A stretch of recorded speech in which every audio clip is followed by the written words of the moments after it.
They doubted the Arab executive would ever have children, but what happened next left everyone in shock. Quadruplets were born. Noah Sinclair, a respected executive in Chicago, was a man of quiet strength. His rise to success was legendary, but his personal life remained a source of silent agony.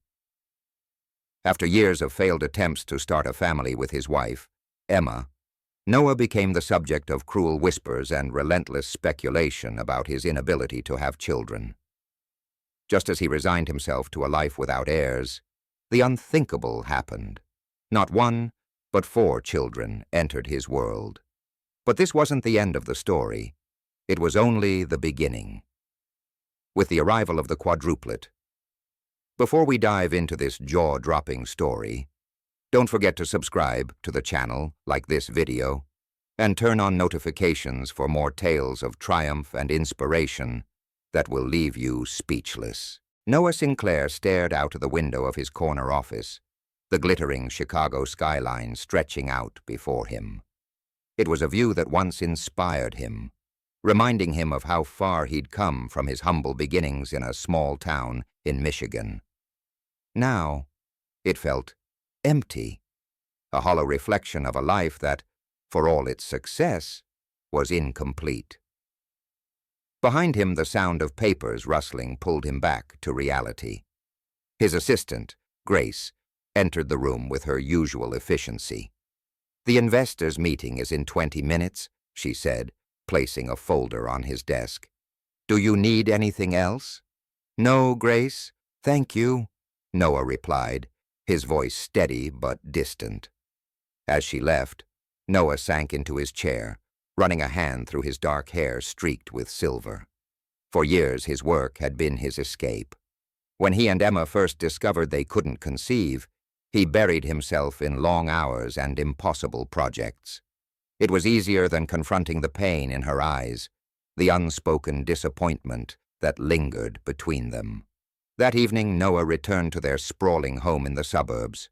The house was immaculate, filled with tasteful decor and every luxury money could buy.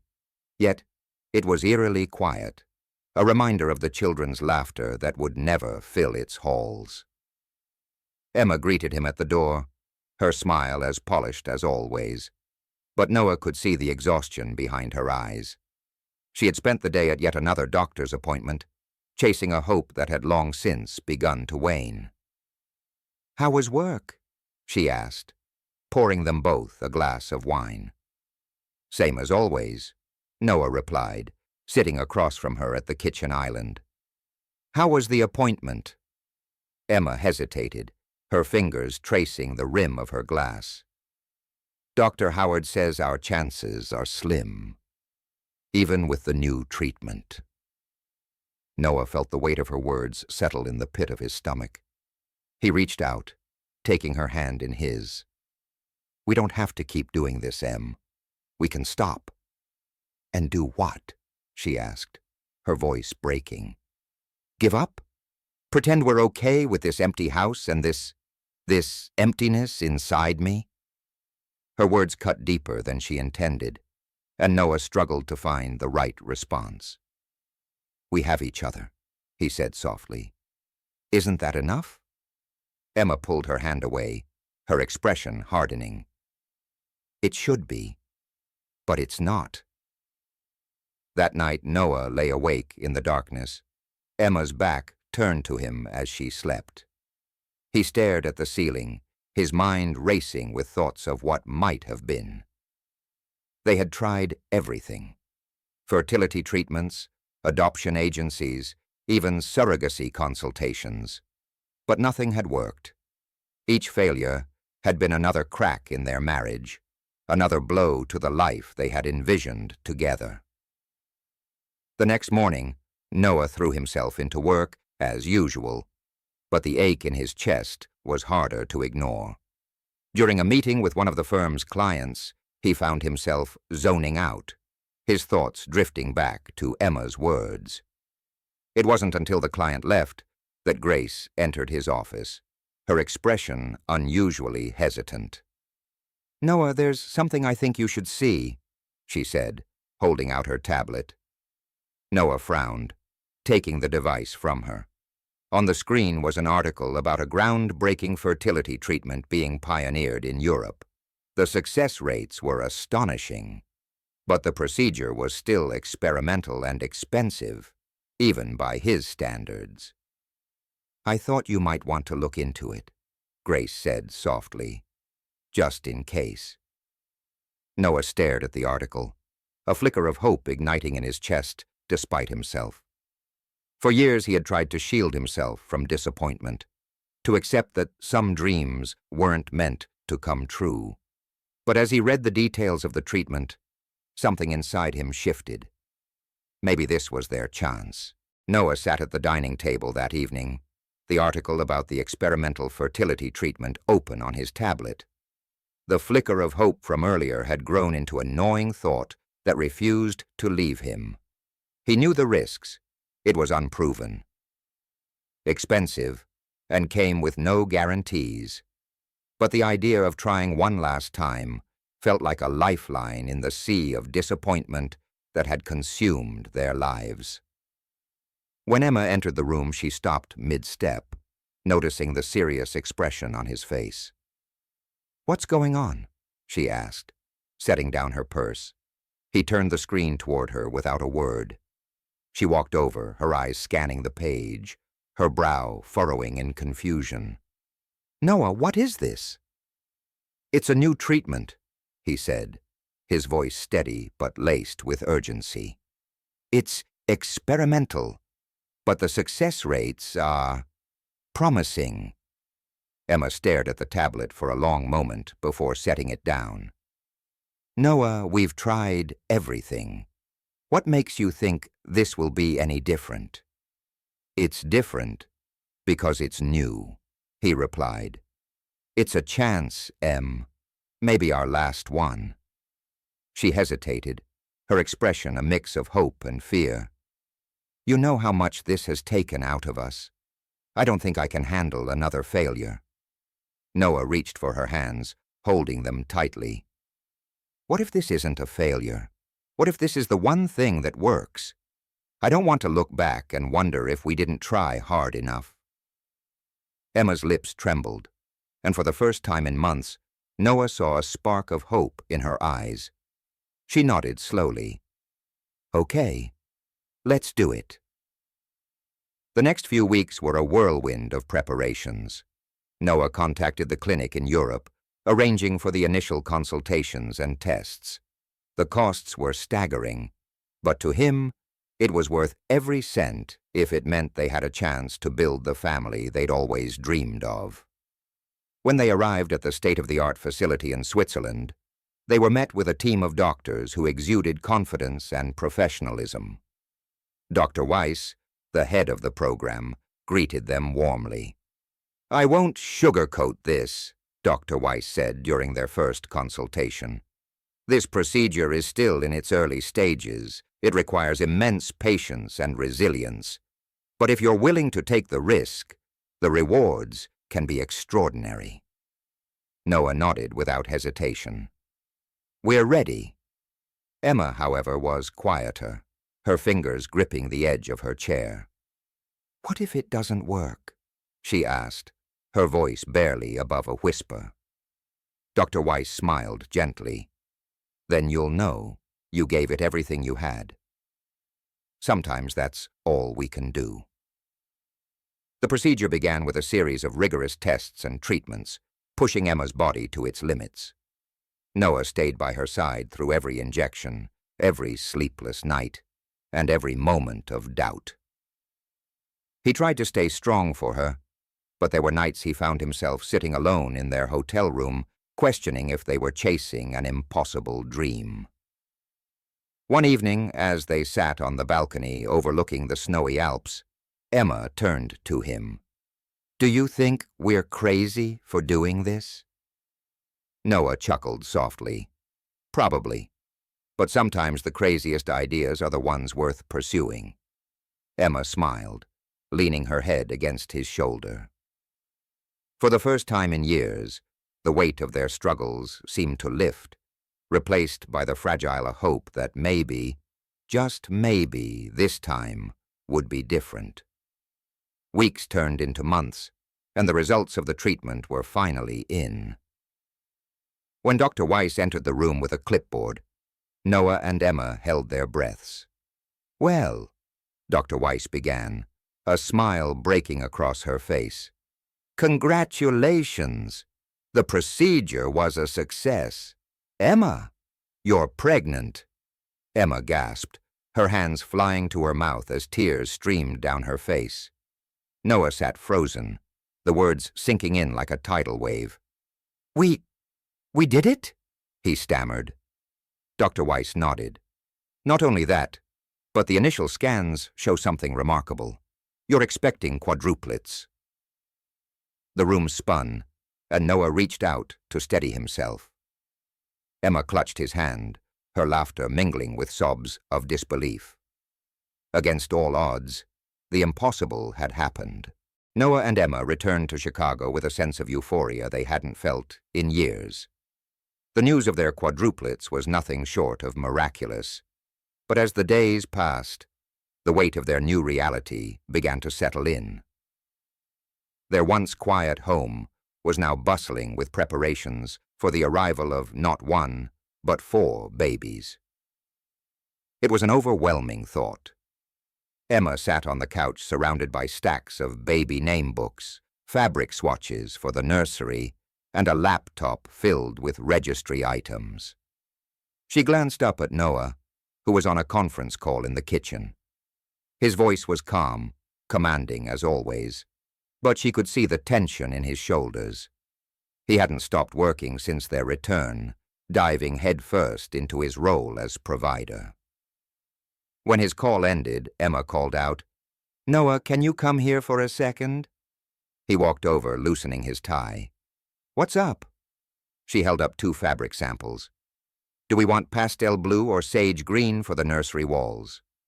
He raised an eyebrow, clearly distracted.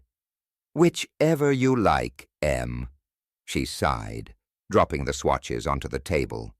"Noah, we're having quadruplets. We need to make decisions together." "I know," he said, rubbing his temples. "It's just, there's so much to do. The office is chaotic. We need to figure out logistics for the babies, and I'm trying to stay ahead of everything." Emma stood, crossing her arms. "You don't have to handle this all on your own, you know. We're in this together." Noah looked at her, his expression softening. "I know.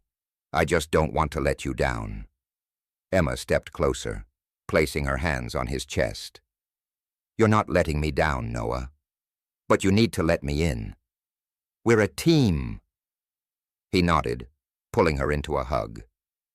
"You're right. I'm sorry." The following weeks were a whirlwind of planning. Emma's pregnancy advanced faster than expected, and by the 2nd trimester she was already showing significantly. The sight of her growing belly filled Noah with a mix of awe and anxiety. He often found himself awake late at night, running through spreadsheets and financial projections, ensuring they were prepared for the massive changes ahead. One evening, as he sat in his home office, Emma entered, holding 2 mugs of tea. "You're at it again," she said, setting one down beside him. "I'm just double-checking the numbers," Noah replied, not looking up from his screen. Emma leaned against the desk. "We'll be fine, Noah. You've worked so hard to build this life for us. Have a little faith," he sighed, finally meeting her gaze. "It's not just about the money, Em. It's everything. Are we ready for this? What if something goes wrong? What if I'm not enough?" Her expression softened and she placed a hand on his. "You've always been enough. These babies are a gift, and we'll figure it out. Together." Noah nodded, her words offering a small measure of comfort. But deep down, the fear lingered. The first major scare came at 28 weeks. Emma woke up in the middle of the night with sharp pains, her breathing ragged. Noah rushed her to the hospital, his heart pounding with dread. The doctors quickly stabilized her, explaining that it was a common complication in high-risk pregnancies, but warning that she needed strict bed rest moving forward. Back at home, the atmosphere shifted. Noah took over most of the responsibilities, managing both his demanding job and Emma's care. He hired a team of specialists to prepare the nursery and bring in supplies, but no matter how much he delegated, the pressure never seemed to ease. One evening, as Noah tucked a blanket around Emma on the couch, she reached for his hand. "You've been incredible through all of this," she said, "but you're running yourself into the ground." "I'll be fine," he replied, brushing it off. "Noah," she said firmly, pulling him down to sit beside her, "I need you to promise me something. When these babies arrive, you won't just be a provider. You'll be present. They'll need you as much as I do." Her words hit him harder than he expected. He realized she wasn't just talking about the future. She was reminding him of the here and now. "I promise," he said quietly, holding her gaze. At 32 weeks, Emma went into labor earlier than anticipated. The hospital was a flurry of activity as doctors and nurses worked tirelessly to ensure the safe delivery of all 4 babies. Noah stood by Emma's side, his hand gripping hers as she fought through the pain. After hours that felt like an eternity, the cries of their firstborn filled the room, followed quickly by the others. Noah's breath caught in his throat as he saw them, tiny, fragile, but alive. Tears streamed down his face as the nurses placed each baby in their incubators, their small chests rising and falling with life. "They're here," Emma whispered, her voice weak but filled with emotion. "We did it." Noah kissed her forehead, his heart swelling with a mixture of relief and joy. "You did it," he said. "You're incredible." As he looked at their 4 newborns, he felt a profound shift within himself. This was no longer about proving himself or silencing doubts. It was about being the father they deserved. The first few days with the quadruplets in the NICU were a whirlwind of emotions. Noah and Emma spent every waking hour at the hospital, their lives revolving around feedings, incubators, and the constant beeping of monitors. The babies, though tiny and fragile, were fighters, each one showing signs of steady improvement. Noah found himself mesmerized by them, standing for hours by the glass, watching their little chests rise and fall. Each one had already developed distinct personalities. The eldest, whom they named Ava, seemed to have a quiet strength. Caleb, the second-born, had a determined grip that belied his size. Then there was Emma's favorite, Sophie, who wriggled and squirmed as if ready to explore the world. And finally, Nathan, the smallest, who stole Noah's heart with his gentle, sleepy demeanor. "These 4, Emma whispered one evening as they sat in the NICU together, her head resting on Noah's shoulder. "They're going to change everything." "They already have," Noah replied, his voice thick with emotion. Back at home, the house was transformed. What was once a pristine, quiet space now overflowed with baby supplies, diapers, bottles, and a mountain of tiny clothes. Noah had even commissioned a custom nursery, 4 matching cribs, murals of animals on the walls, and a recliner. Emma insisted he'd be spending plenty of sleepless nights in. But the joy of their miracle was tempered by the challenges that came with it. The babies required round-the-clock care, even in the NICU. Every slight drop in oxygen levels or delay in feeding sent Noah and Emma into a panic. The doctors assured them that complications were common with preemies, but the fear of losing one of their children loomed over every day. Noah threw himself into their care with the same intensity he once reserved for his work. He learned how to manage the feeding schedules, carefully change the baby's diapers, and soothe their cries when they became restless. Emma often teased him, calling him Super Dad. But beneath her humor, Noah could see her exhaustion.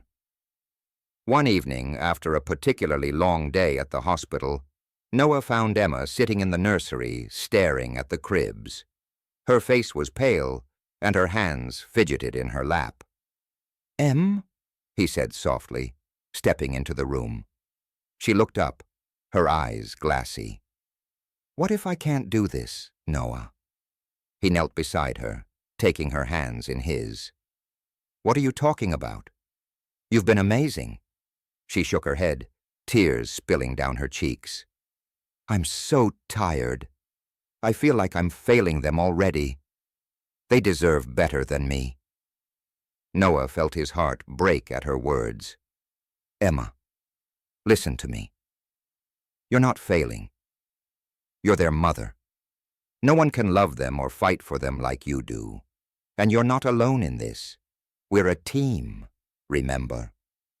Her lips trembled, and she nodded, leaning into him. "I just don't want to let them down." "You won't," he assured her, his voice firm.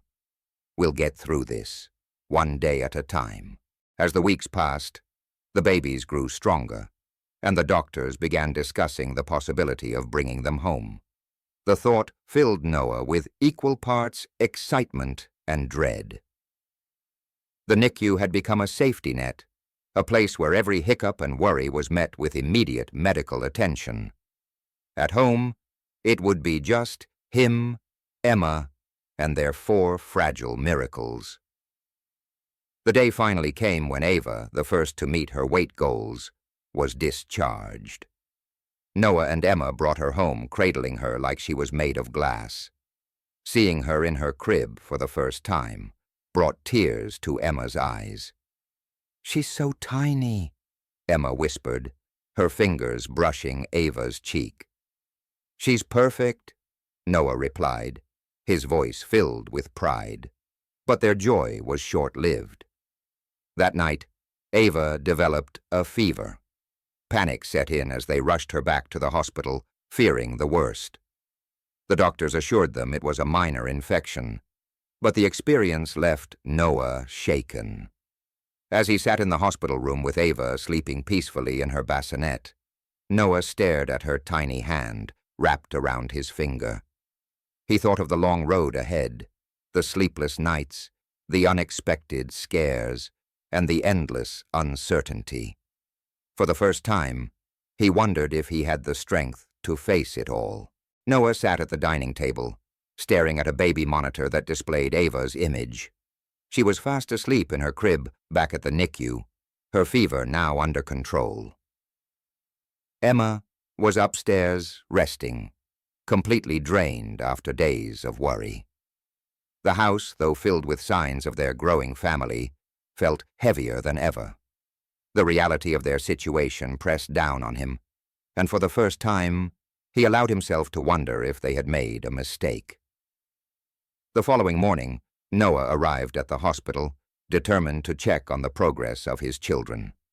Emma stayed behind to recover, and for the first time, Noah navigated the NICU alone. As he entered the room, he was greeted by a nurse who gestured toward Caleb and Sophie's incubators. "They've made great progress overnight," she said with a smile. "If they keep this up, they could join Ava at home within a week." Her words were a balm to Noah's frayed nerves, but as he glanced at Nathan's incubator, his heart sank. The smallest of the quadruplets hadn't been gaining weight as quickly as his siblings, and the doctors were growing increasingly concerned. "Any updates on Nathan?" Noah asked, trying to keep his voice steady. The nurse hesitated before responding. "He's stable, but his growth is slower than we'd like. We're monitoring him closely." Noah nodded, swallowing the lump in his throat. He sat by Nathan's side, watching the tiny rise and fall of his chest. "You've got this, little guy," he whispered. "You're stronger than you look." When Noah returned home, he found Emma in the nursery, rearranging the drawers for the third time that week. She looked up as he entered, her expression a mix of hope and fatigue. "How's Nathan?" she asked immediately. "Stable," Noah replied, sitting beside her. "But they're still worried about him." Emma's shoulders slumped. "It's like every step forward comes with a step back." "I know," Noah said, taking her hand. "But we're in this together, remember? We'll get through it." Her eyes filled with tears, but she nodded. "We don't have a choice, do we?" "No," he said with a small smile. "We don't." The following week, Caleb and Sophie were discharged. Bringing them home alongside Ava was both exhilarating and terrifying. The house, once a quiet sanctuary, was now alive with the sound of cries, coos, and the constant shuffle of baby supplies. Noah and Emma quickly fell into a routine, or at least the closest thing to one they could manage. Noah took on the late-night feedings, pacing the living room with a baby in his arms while the other two rested nearby. He sang softly to them, his voice shaky but filled with love. "You three are going to be unstoppable," he whispered one night. His words meant as much for himself as for them. Despite the chaos, Nathan's absence was a constant ache. Noah and Emma visited him daily, splitting their time between home and the hospital. Each trip was an emotional roller coaster, moments of hope when his vitals improved, followed by crushing doubt when progress stalled. One evening, as Noah sat by Nathan's incubator, a doctor approached him. "Mr. Sinclair, may I speak with you?" Noah stood, his heart pounding. "Of course." The doctor gestured for him to step outside. "Nathan's condition remains stable, but we've reached a point where we need to discuss next steps. If his growth doesn't improve in the next 2 weeks, we may need to consider more aggressive interventions." Noah's stomach tightened. "What kind of interventions?" "Surgical options," the doctor explained gently. "They come with risks, but they might be necessary to give him the best chance." Noah nodded, his mind racing. "Thank you for letting me know." As he returned to Nathan's side, Noah placed his hand on the incubator's glass. "Hang in there, buddy," he whispered. "We're not giving up on you." Back at home, Noah shared the news with Emma. She listened silently, her expression unreadable. When he finished, she looked at him with a fierceness he hadn't seen before. "Whatever it takes," she said firmly. "We'll do whatever it takes." Her determination sparked something in Noah, and together they began preparing for what might come next. They reached out to specialists, researched the procedure, and even contacted other families who had been through similar experiences. It was exhausting, but it gave them purpose, a way to fight for their son. 2 weeks later, the call came. Nathan had shown significant improvement, enough to avoid surgery for the time being. Noah and Emma broke down in relief, holding each other tightly as they let the tension of the past weeks melt away. The following day, they brought Nathan home. Standing in the nursery, Noah placed Nathan gently in his crib alongside his siblings. He looked at the 4 of them, their tiny faces peaceful in sleep, and felt a wave of emotion so powerful it left him breathless. "We did it," Emma whispered, her hand on his arm. "They're all home." "No," Noah said, his voice choked with emotion. "You did it. You never gave up." She smiled, leaning her head against his shoulder. "Neither did you." The house, once a haven of quiet and order, now pulsed with the constant hum of life. The cries of 4 babies, The shuffle of late-night feedings and the endless cycle of diaper changes filled every corner. Noah and Emma were exhausted, but the sight of all four of their children under one roof gave them a strength they didn't know they had. Nathan, the youngest, had made remarkable progress since coming home, but he required extra attention. His feedings were slower, his cries softer, and every small milestone felt like a victory. Noah found himself drawn to Nathan's crib most nights, watching his tiny chest rise and fall as if reassuring himself that everything was okay. "You're doing great, little guy," Noah whispered one evening, his voice low and filled with affection. "You're stronger than all of us." Despite the joy of having their family complete, the logistical challenges were overwhelming. The feeding schedules alone were a military operation, with Noah and Emma working in shifts to ensure each baby was cared for. Sleep became a luxury, and their conversations were often reduced to quick exchanges of updates and reminders. "Did you sterilize the bottles?" Emma asked one morning, her hair disheveled as she rocked Sophie in her arms. "Just finished," Noah replied, balancing Ava on his shoulder while burping her. "Did we run out of diapers?" Emma groaned. "I think we're on our last pack." Noah nodded, grabbing his car keys. "I'll make a store run. Text me if you think of anything else." These moments, though chaotic, were also filled with a quiet kind of love.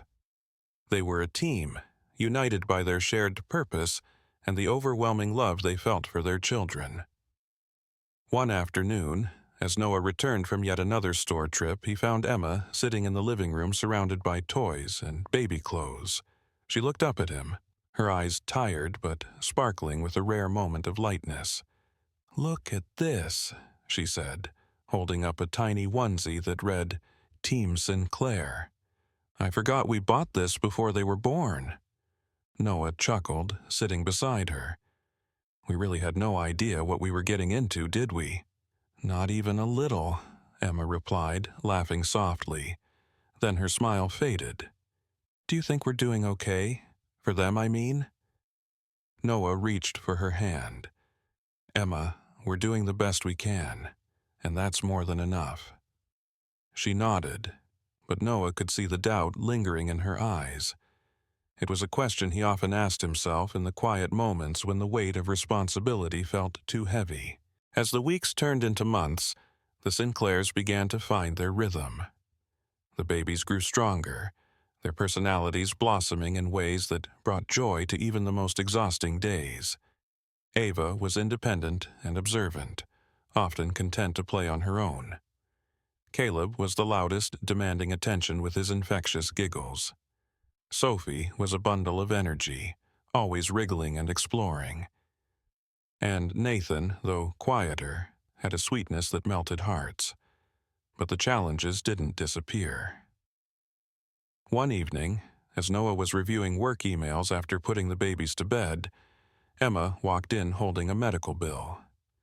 "We need to talk about this," she said, her tone serious. Noah took the bill from her, his stomach sinking as he saw the total. The expenses from the NICU, combined with the costs of their in-home care and supplies, were mounting quickly. Even with his executive-level salary, the strain was becoming apparent. "We'll figure it out," he said, though his voice lacked conviction. Emma sat beside him. "We can't keep doing this alone, Noah. We need help." He nodded reluctantly, knowing she was right. They began reaching out to family and friends, building a support network that lightened their load. It wasn't easy for Noah, a man who prided himself on self-reliance, but he realized that asking for help didn't make them weaker. It made them stronger. The first family outing was a monumental effort. It took hours to prepare, packing bags with bottles, diapers, and changes of clothes. When they finally loaded the quadruplets into the minivan, Noah and Emma exchanged a look of triumph. At the park, they drew stares from passers-by, some offering congratulations and others gawking at the sheer number of babies. But Noah didn't care. As he pushed the stroller with Emma by his side, he felt a rare moment of peace. This was what they had fought for, and it was worth every sleepless night and every moment of doubt. That night, as the babies slept soundly in their cribs, Noah and Emma sat on the couch, sipping tea and reflecting on how far they'd come. "Do you ever think about how different life was before them?" Emma asked. "All the time," Noah replied, a small smile on his lips. "But I wouldn't trade this for anything." Emma leaned her head against his shoulder. "Me neither." For the first time in months, the house was quiet, but it was a comforting silence. It wasn't the emptiness they once dreaded. It was the stillness of a family finally finding its footing. The first year with the quadruplets was both a blur and a series of vivid, unforgettable moments. Every milestone, Ava's first smile, Caleb's first giggle, Sophie's first roll, and Nathan's first coo, felt monumental. Yet, as the babies grew, so did the challenges. Their once fragile newborns were becoming curious, mobile infants, and Noah and Emma quickly realized that parenting 4 children was an entirely new battlefield. One morning, as Noah juggled bottles and bibs at the kitchen counter, Emma appeared in the doorway holding a tablet. "You're not going to like this," she began hesitantly. He glanced up, already bracing himself. "What now?" She handed him the tablet, showing an article from a popular parenting blog. The headline read, "Quadruplet Parents Crowdfund for Help When Success Isn't Enough." Noah's jaw tightened as he read the article. It detailed their decision to seek help from friends and family, casting it in a critical light. Comments below the article ranged from sympathetic to outright cruel. "They're rich," one comment read. "Why can't they handle their own kids?" "Typical story," said another. "Throw money at the problem instead of raising your own children." Noah set the tablet down, a heavy sigh escaping him.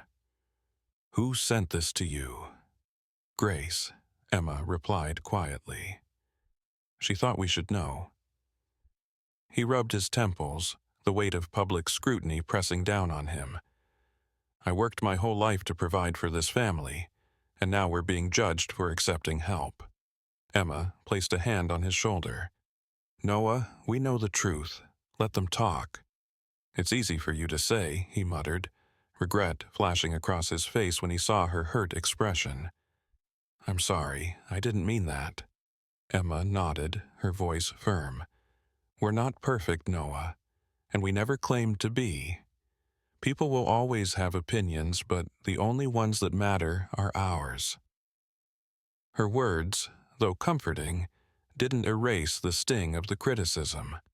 Noah spent the rest of the day distracted, his thoughts swirling with self-doubt. That evening, after the babies were asleep, Noah decided to address the issue head-on. He recorded a heartfelt video for social media, something he had never done before. "We've been blessed with 4 incredible children," he began, his voice steady. "But raising them hasn't been without challenges. Like any parents, we're doing the best we can, and sometimes that means asking for help. If you've ever been a parent, you know it takes a village. And to those who've supported us, we're grateful beyond words." Emma watched from the doorway, tears in her eyes. "You didn't have to do that," she said softly. "I did," Noah replied, shutting off the camera. "Not for them. For us." The video garnered an outpouring of support, silencing many of the critics and reaffirming their decision to lean on their community. But the ordeal left Noah with a renewed determination to prove, if not to the world, then to himself, that he could rise to the occasion. As the babies approached their first birthday, Noah and Emma began planning a small celebration. They invited only close friends and family, wanting to keep the event intimate. The house was decorated with balloons and streamers, and a large cake sat at the center of the dining table. The party was chaotic but joyful, with the quadruplets dressed in matching outfits that Emma had painstakingly picked out. Noah held Nathan in his arms as they gathered around the cake, marveling at how much their lives had changed in a year. "Make a wish," Emma said, nudging him playfully. Noah closed his eyes, the weight of the past year flashing before him, the fear, the exhaustion, the joy, and the love. When he opened them, he smiled. "I don't need to. I already have everything I could ever want." The room erupted in applause as they blew out the candles together, their family and friends cheering them on. It was a moment of pure happiness, a reminder of why they had fought so hard to build this life. Later that night, after everyone had left and the babies were fast asleep, Noah and Emma sat on the couch, reflecting on the day. "Can you believe we made it through a year?" Emma asked, leaning against him. "Barely," Noah joked, wrapping an arm around her. "But we did it." Emma smiled, her eyes softening. "What do you think the next year will bring?" "Chaos," he said with a chuckle. "But also more love than we'll know what to do with." As they sat together in the quiet of their home, Noah felt a sense of peace he hadn't known in years. The journey had been far from easy, but it had been worth every struggle. Just as life began to feel manageable, Noah received a call from the hospital. One of the doctors who had treated Nathan during his NICU stay had reviewed his latest checkup results and recommended further testing. The news sent a wave of dread through Noah and Emma, their joy quickly overshadowed by worry. The results revealed that Nathan had a minor heart condition, a complication from his premature birth. While not immediately life-threatening, it would require monitoring and possible intervention in the future. The revelation shook Noah to his core, reigniting fears he thought he had overcome. But instead of succumbing to panic, Noah leaned on Emma and their support network. They met with specialists, adjusted their routines, and vowed to face whatever challenges lay ahead as a family. Despite the setback, their bond grew stronger, and Noah found a new sense of purpose in being the father his children could rely on. A year later, on the quadruplets' second birthday, Noah stood in the backyard surrounded by family, friends, and 4 energetic toddlers who had grown into vibrant little personalities. The laughter and chaos of the party were a stark contrast to the quiet desperation he and Emma had felt just 2 years prior. Nathan, though smaller than his siblings, was thriving under the care and love of his family. Ava's curiosity, Caleb's boldness, Sophie's energy, and Nathan's resilience filled Noah with a pride he could barely contain. As he held Emma's hand and watched their children chase bubbles across the yard, Noah felt a sense of completeness he had never imagined. Their journey had been filled with trials, but it was those very challenges that made their triumphs so meaningful. "I never thought we'd get here," Emma said softly, leaning into him. Noah smiled, squeezing her hand. "Neither did I. But look at us now." This story is a testament to the power of resilience, love, and family. What challenges have shaped your journey, and how did you overcome them? Share your thoughts in the comments below. And if this story inspired you, don't forget to subscribe to the channel, like this video, and turn on notifications. Join us for more stories that remind us of the courage it takes to keep going, even when the odds seem impossible.